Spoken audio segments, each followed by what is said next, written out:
이런 가운데 변이 바이러스 오미크론 확진자가 일본에서도 나오면서 우리나라도 안심할 수 없는 상황이 됐습니다. 기존 백신이 오미크론에 효과가 있을지를 놓고도 의견이 갈리고 있는데요. 신윤철 기자와 자세히 알아봅니다. 바로 옆 나라까지 들어왔군요. 네, 일본 당국이 발표한 내용인데요. 지난 28일 나리타 공항을 통해 입국한 30대 자국민 남성이 오미크론에 감염됐다고 밝혔습니다.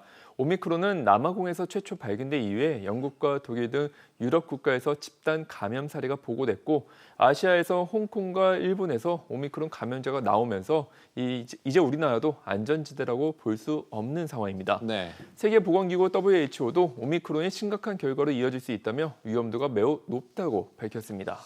그간 맞은 코로나 백신이 오미크론에도 효과가 있을지 관심이 큰데 글로벌 제약사 CEO들이 관련해서 언급을 했더라고요. 어떤 입장을 보였습니까? 네, 화이자의 최고 경영자 엘버트 블라는 기존의 화이자 코로나 백신이 오미크론을 막을 수 있다고 보지만 효력은 덜할 것 같다고 밝혔습니다. 네. 다만 자신들이 내놓은 알약 팍스로비드는 새로운 변이에도 효과가 있을 것이라고 자신한다고 말했는데요.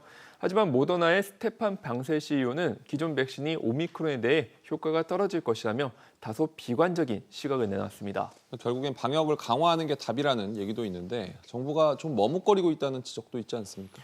네, 정부는 일상회복 2단계 전환을 잠시 미루고 이 4주간의 특별 방역 대책을 시행하는데요. 이런 조치로는 방역에 한계가 있다며 사적 모임 인원 제한 등 사실상 거리 두기를 부활해야 한다는 의료계의 목소리가 나오고 있습니다.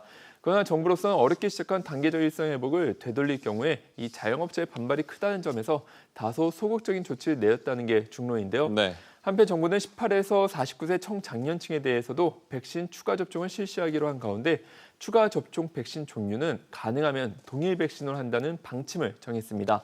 다만 국내 접종이 끝나는 아스트라제네카 백신을 맞은 사람들은 화이자나 모더나 등으로 추가 접종을 할 수 있습니다. 네. 또 방역당국은 코로나19 확진 이력이 있다면 추가 접종을 권고하지 않는다고 밝혔습니다.